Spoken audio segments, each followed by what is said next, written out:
Today's story title: The Black Shadow in Louisiana, Confessions of Derek Todd Lee.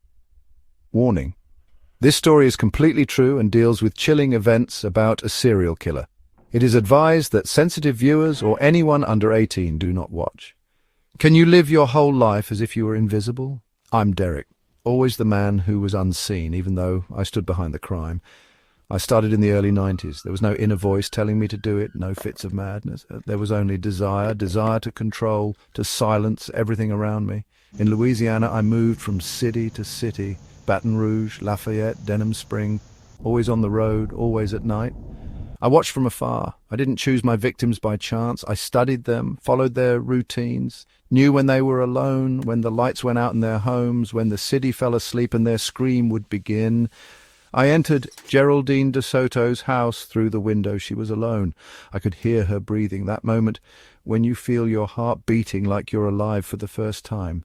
I approached, put my hand over her mouth, felt her struggle, muffled screams, tears, body trembling, and then I strangled her. Then came the knife. I didn't kill quickly. That wasn't my goal. I wanted them to feel lost, helpless, like I felt all my life. Victim after victim I left behind, blood and shock, but the police never came close to suspecting me.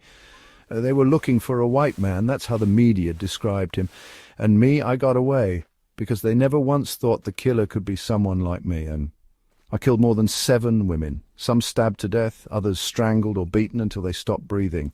Every time I cleaned my tracks well, but in the end I left a small trace, a piece of skin under one victim's nails.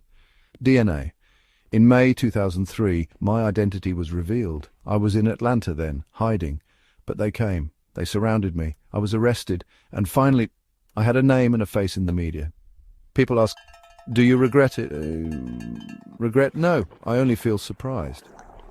How long it took them to see who I am. The shadow that was always there.